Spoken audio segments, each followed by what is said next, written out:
Great. Good morning. Good morning, colleagues. Apologies for the late start this morning, but thank you so much for everybody who's here that has been able to join us. My name is Oliver Dixon, and we're here collectively to try and get a number of answers to a number of questions, and I hope that you and I will be able to get some clarity on a number of things and are able to leave with a better sense of what the status quo is of SAMRO. Importantly, in today's proceedings, we're going to be talking about a few things that I hope that we'll be able to get clarity on.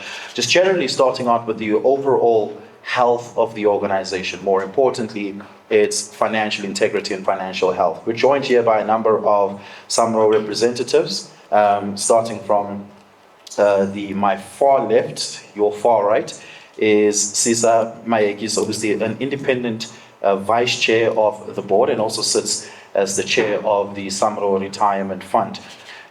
Next to Sisa is Annabelle Libeta, the CEO of SAMRO. Next to Annabelle is Nicholas Maweni, the chairperson of the board of directors of SAMRO. And to my immediate left is Marianne Fourie, who's the company secretary.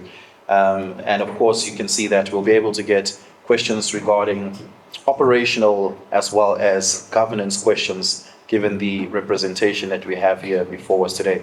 So we're going to give an opportunity to Annabelle to welcome us all, and of course to give us a sense of where the organization stands, and of course to address a number of the questions currently sitting in the public domain. Annabelle?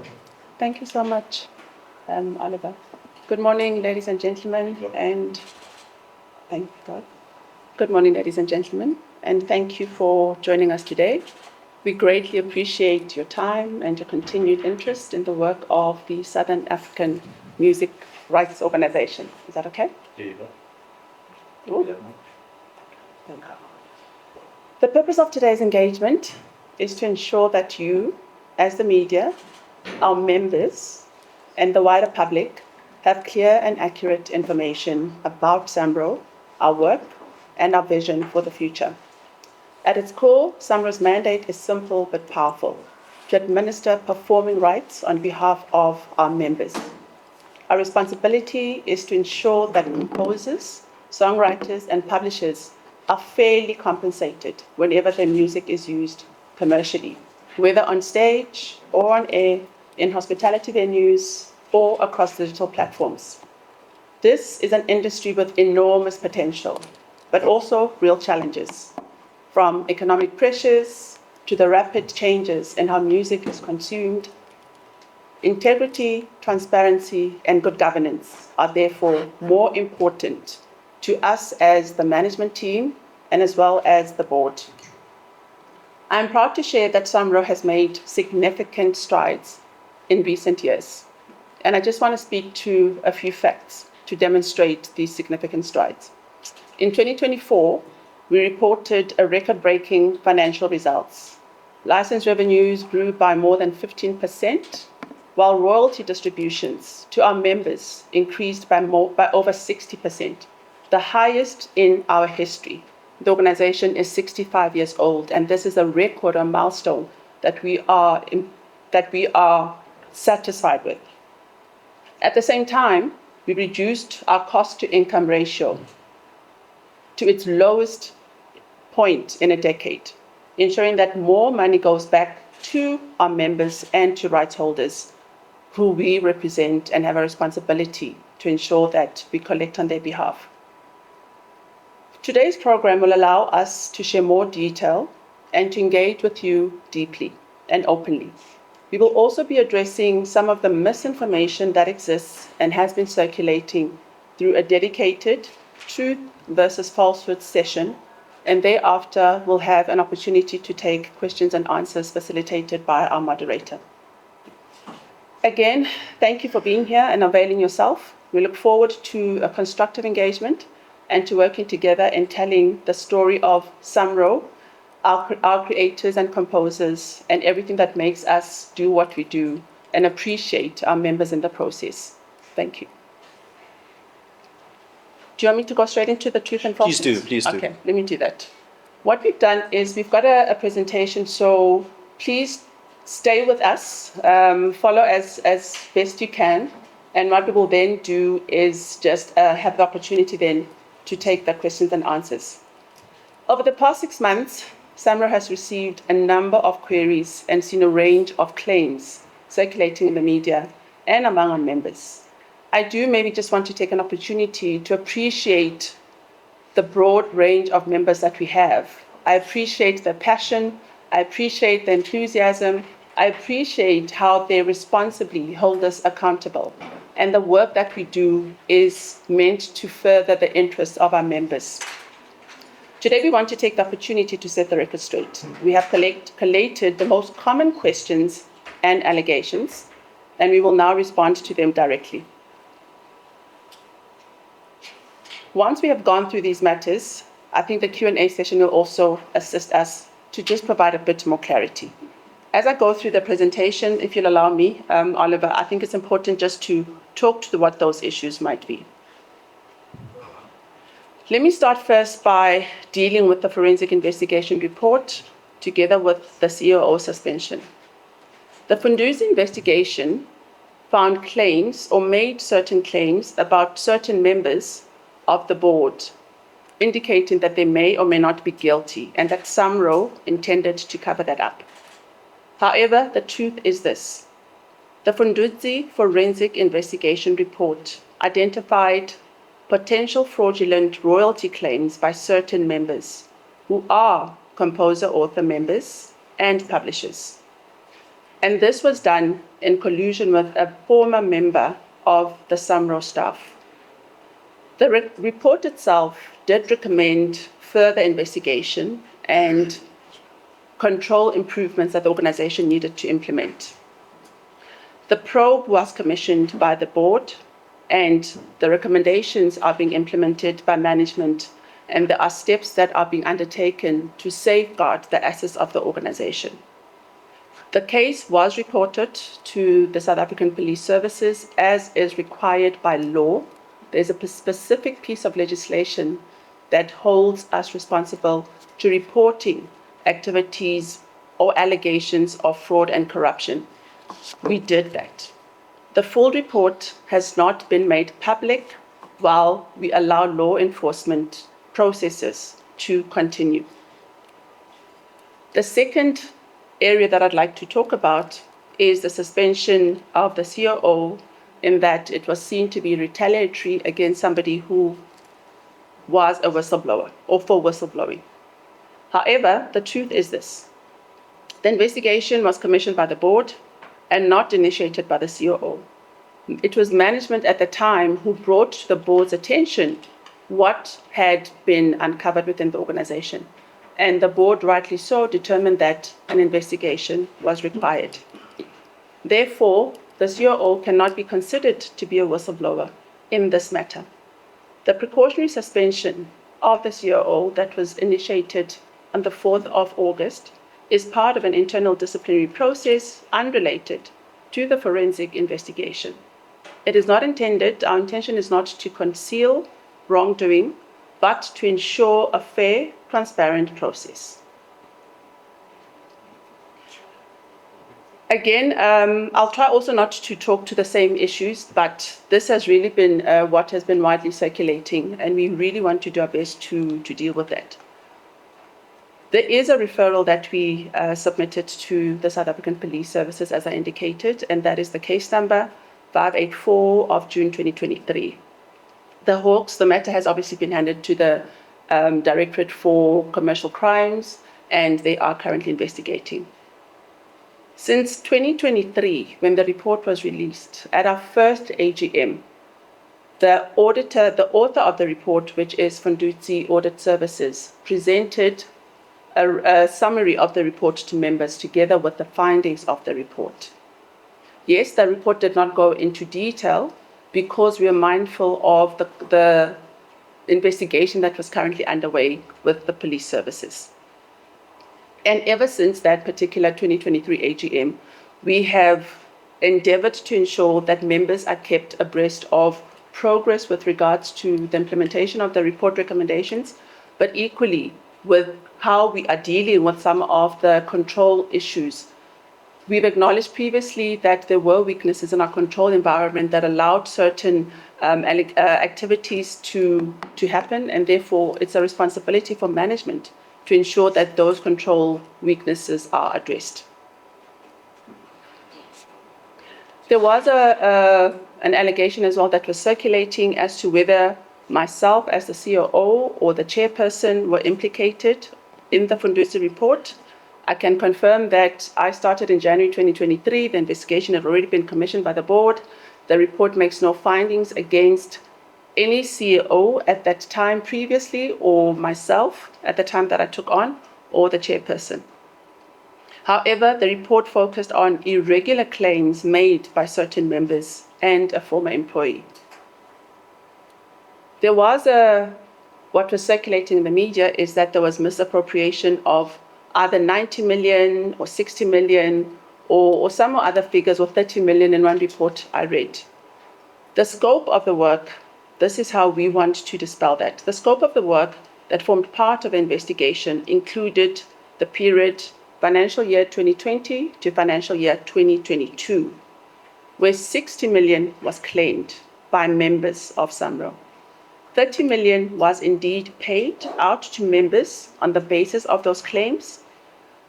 From the 60 million claimed, an amount of 3.4 million was flagged by SAMRO and deemed to be irregular. This formed the basis of the investigation. The remaining portion of the claims, which was not disbursed, remained in the undocumented works pool. Within the 3 years covered by the forensic report, only 3.5 was deemed to have been irregular. There is an allegation that SAMRO is less than transparent about the forensic investigation report. And as I mentioned earlier on, we've done all that we needed to do, I think, as management representing the organization, to ensure that we update members on the findings, update members on progress and the implementation of improving the control environment at an organizational level, to ensure that we are safeguarding and we are exercising our responsibility towards members' assets that we are custodians of. I just want to maybe take an opportunity to share with you some stats and figures to indicate this performance progress that I mentioned in my introductory remarks. As you can see, this goes back to 2015, so a 10-year retrospective. We started off in 2015 at just under 435 million rand that was collected from license revenue.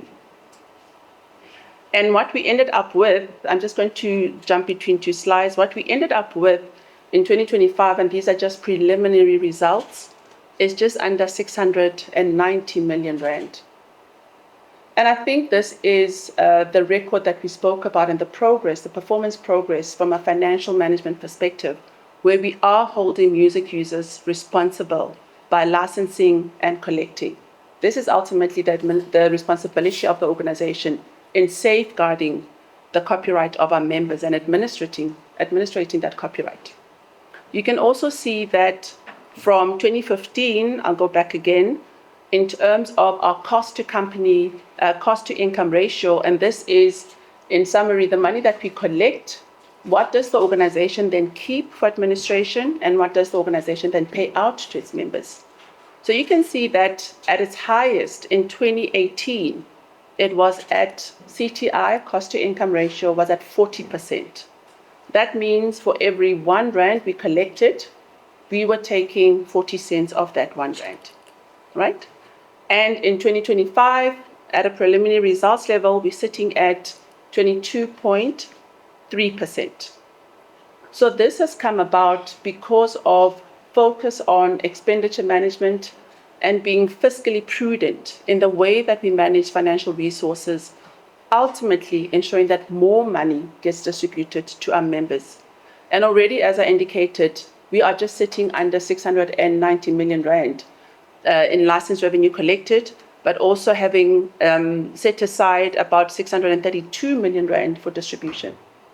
So I think this is what we exist to do for our members, and this is the results that we continuously want to demonstrate to our members and to the wider public about the work that we do. And part of that work is driven to a large extent by the internal control environment, by the leadership that is provided by the board, and the organization itself being responsible in how it manages the resources that it has been bestowed. I'm just going to then pause from there and allow the chairperson of the board to talk to the issues that speak specifically to governance and board issues.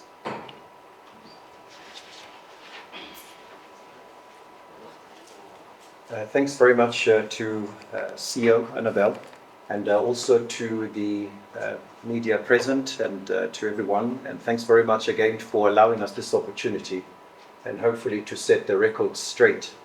And maybe before one starts, this is when many of us joined SAMRO, we wanted to lend a hand.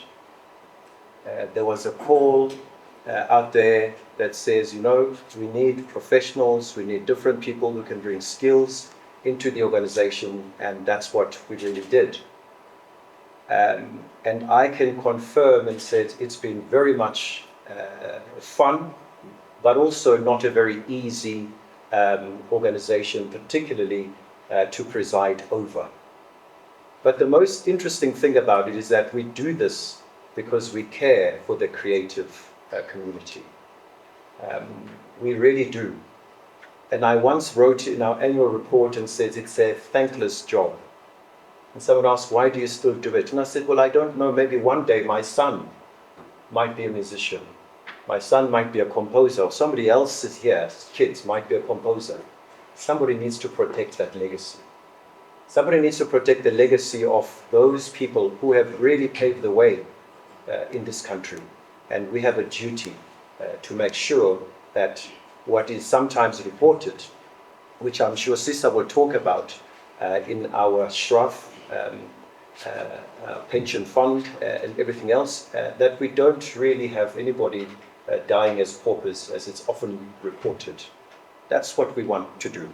So let me deal with some of the truths and falsehoods that have been reported out there. One is that somebody reported this thing and says, you know, the EGM results prove that governance is collapsing at SAMRO.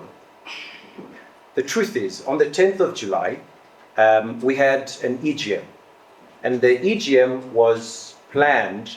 It had a there's a standard agenda. On the day of the EGM, on the 10th of July, members asked to change the items on the agenda. And members wanted to put a motion to remove 3 non-executive directors. That's what they proposed. And these non-executive directors were individuals who represent companies that were just mentioned in the forensic report. Now, in many cases, without anybody understanding what is the context, just by the mere mention in the report, and members felt that, fanele nihambe, and that's what members decided to do. In this EGM, the COSEC and myself, we obviously told members that there's a process that must be followed when you're removing directors. And the process is articulated in Section 71, subsection 1 of the Companies Act. Also, there's a process that we must follow in terms of our own constitution within SAMRO, which is our MOI. And at that particular time, I guess members were just very angry and says, abahambe. They wanted them to be removed. Disregard those processes that are laid by the law as well as in our very own MOI. So we then, these members were obviously removed. So what the issue is here is that we acknowledge the procedural defects, because it was obviously not the right way to do it. And what we did then on the 29th of August, we convened another EGM where we had to correct this defect. And the best way of correcting it was then to rescind that decision that was made.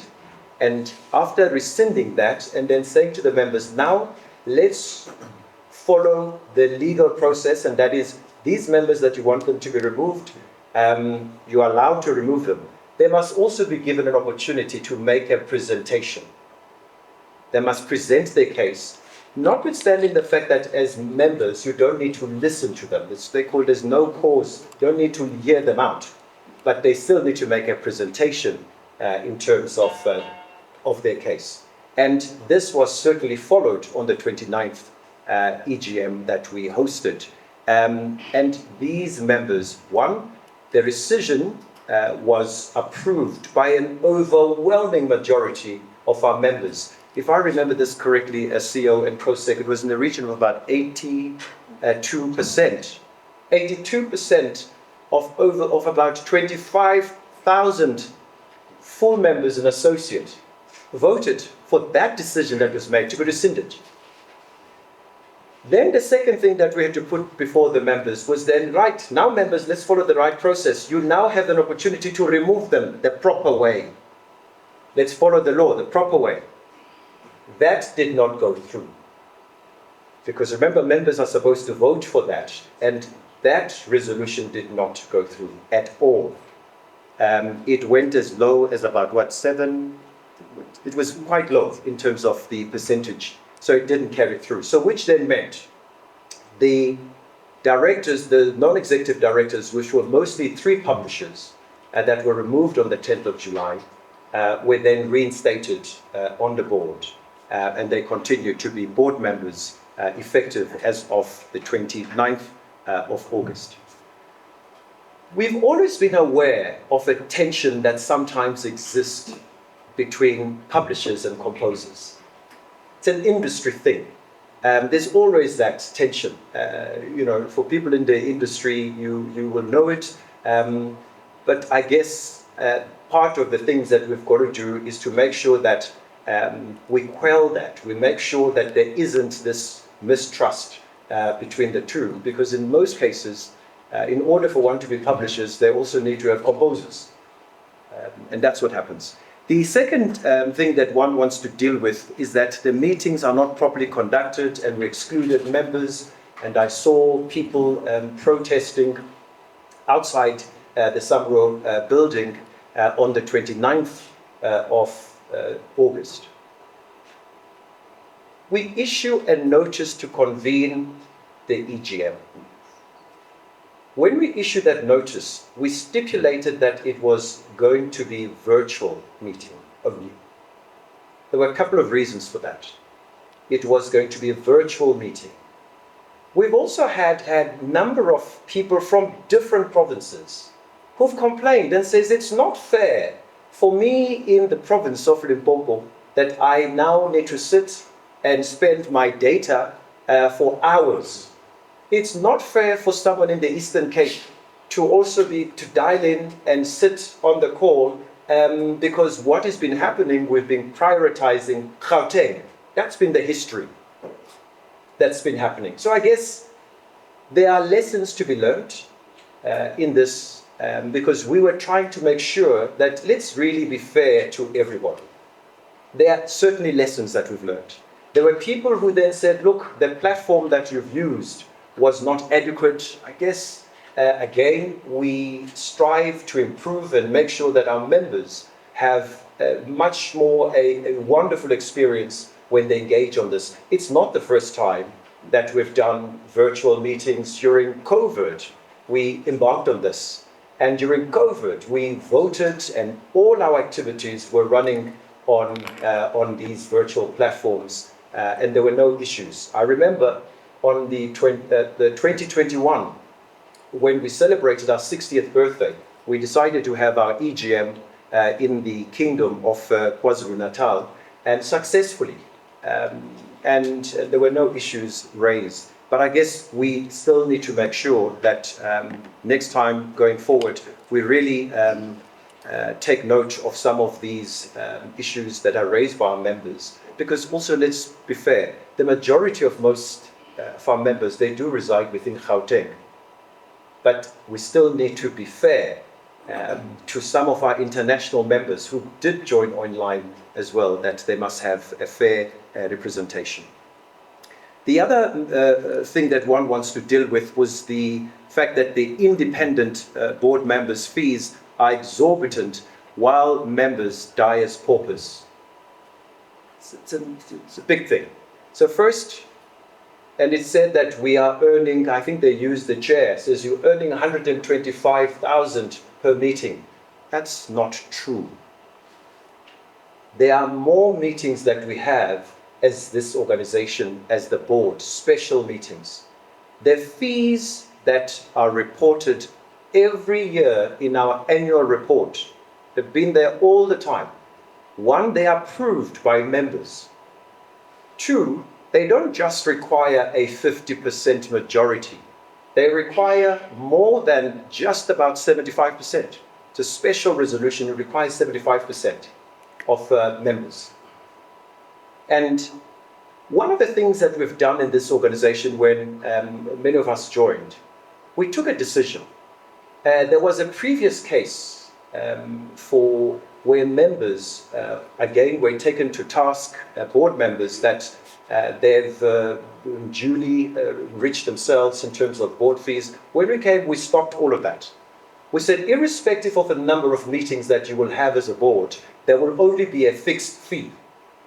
Whether we have 5 meetings, 10 meetings, whatever, there will be a fixed fee. And that fee will only earn if you attend the quarterly board meeting.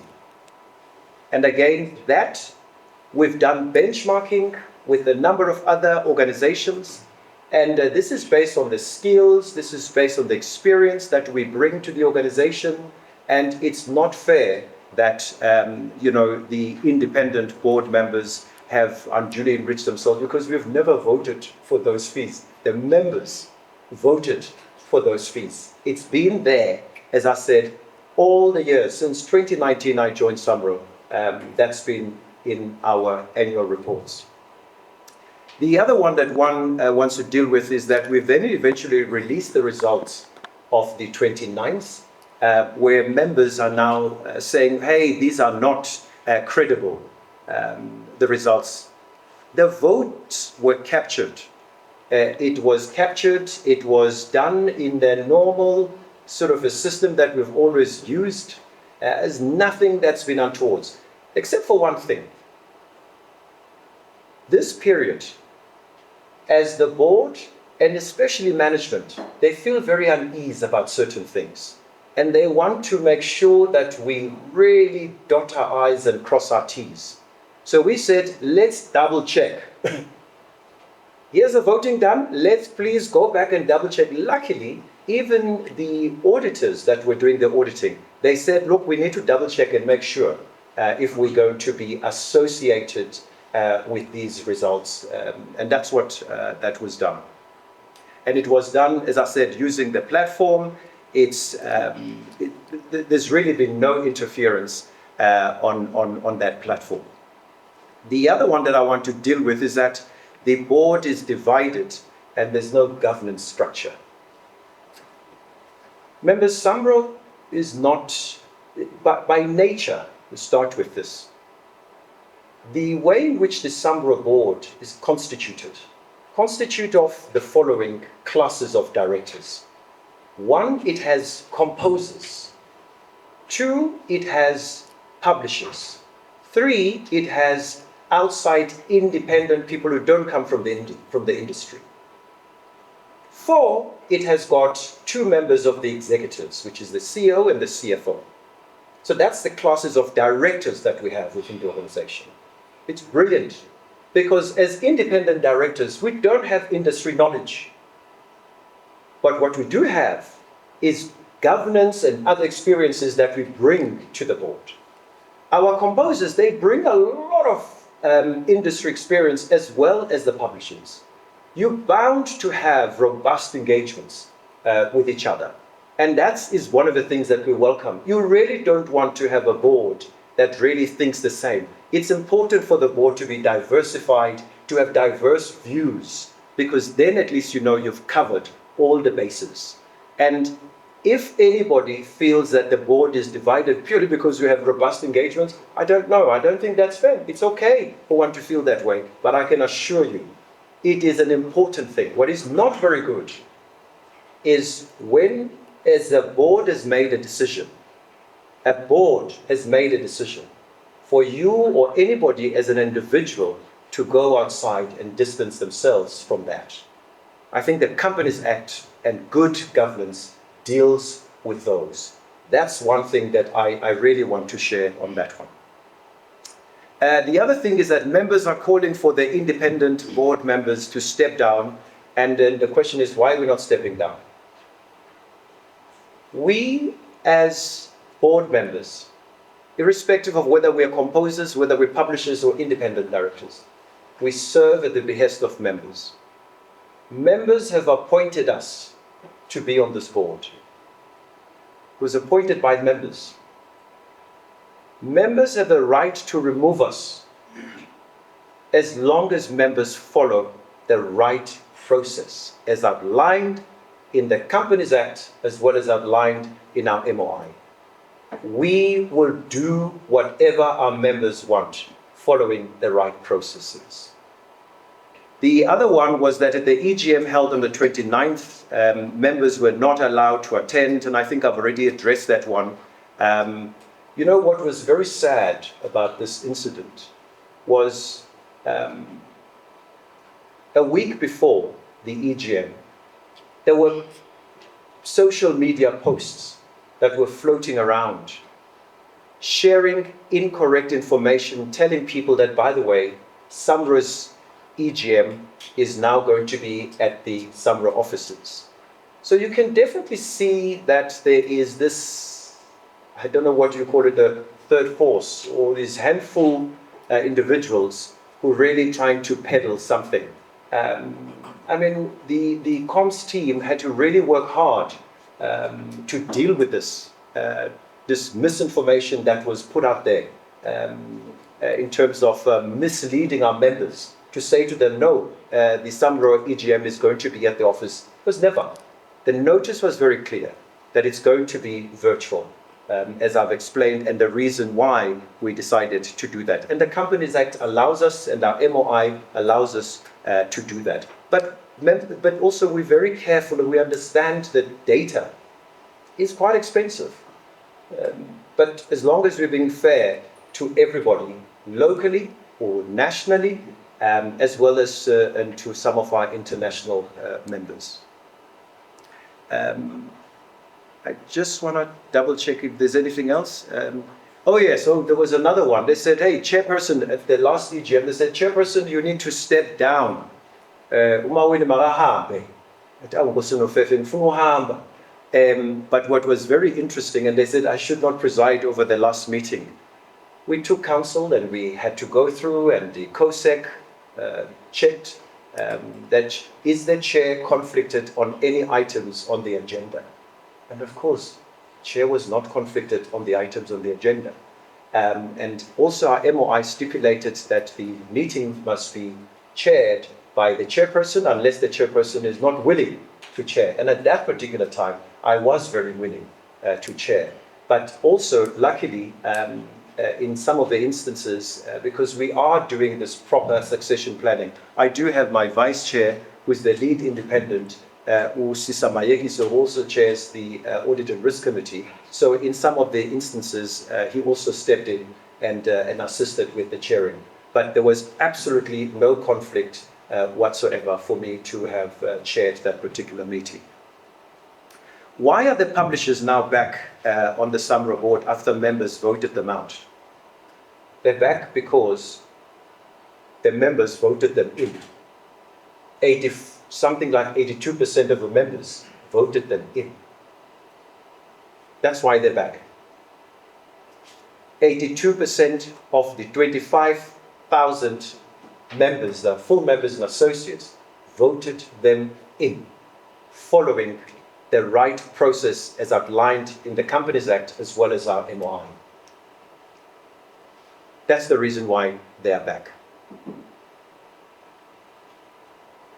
Maybe at this stage, Oliver, I don't know if I could hand over to Usisa Mayegiso, who maybe can talk about some of the Shraf. Usisa, you cover? Thank you. Sure. Good morning, everyone. As the facilitator and the chairperson of the board has introduced me. My name is Sisa Maeliso. I'm the lead independent director and chairperson of the SAMRO Retirement Annuity Fund.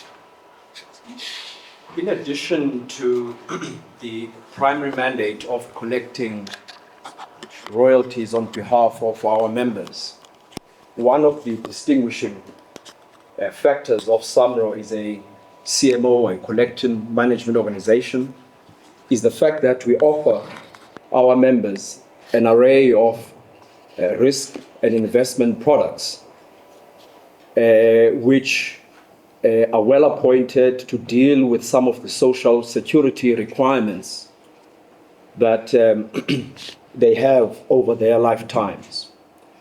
I want to talk a little bit about the SAMRO Retirement Annuity Fund first. And the CEO, whilst the slide is coming up, has covered the ground in terms of how we performed in respect of licensing revenue, costs, and distributions over the last 10 years. The performance has been quite truly remarkable. And this performance is not owing to the work of just the management team or just board members. It's SAMRO staff, it's composers, it's publishers, it's independents on the board. That's who this track record belongs to.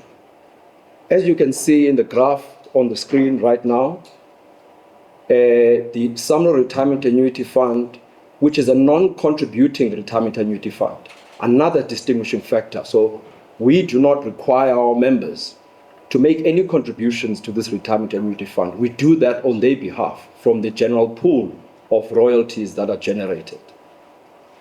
In 2019, an amount of 6.5 million was made available to SAMRO Retirement Annuity Fund. That's grown to about 15 million as of 2025. That is 132% growth in 6 years. Now, maybe to also cover some of the ground in terms of the nature of this fund, it was established in 1969. It has an administration fee of 57 Rand per month per member. And owing to the performance, which again the CEO has alluded to, for every 100 Rand in royalties that a member generates, we contribute 800 Rand into their retirement account. This again is a very, very, very distinguishing factor that you will not find in many other retirement annuity funds. And this is before those contributions are put to work in the market. Our members also have the opportunity to make additional voluntary contributions at any time into this retirement annuity fund. There is also no retirement age. We also understand that our members at times can have very long careers and produce and author music right up until 75 and 80. So we set no maximum retirement age, even though they can access those benefits when they attain the age of 55. If our members do not reach their retirement, SAMRO again steps in respect of the funeral policy cover that we have. The current funeral policy cover that SAMRO has is that we will cover each of our members up to 25,000, including their spouse, and up to 4 of their children. Again, this is on a non-contributory basis. SAMRO covers this particular expense. This amount is under review, and we expect that this would probably go up to about 30,000 over the next coming months. The policy also has no exclusions, irregardless of the circumstances which have caused death to our member.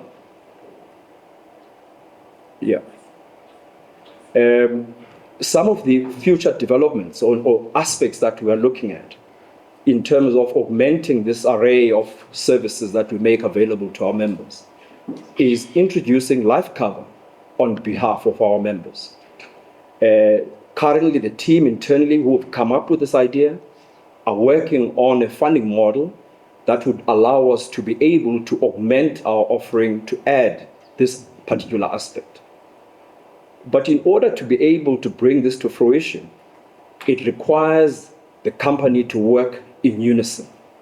It requires an integrated effort between management, between members of the board, retirement fund specialists, consultants, etc., etc. No one party can do this alone. And this is what we have learned over the last 6 years, is that SAMRO can grow, it can thrive if it becomes a melting pot of ideas that come from a variety of stakeholders. Chairperson, I would like to maybe halt at that point. Thank you.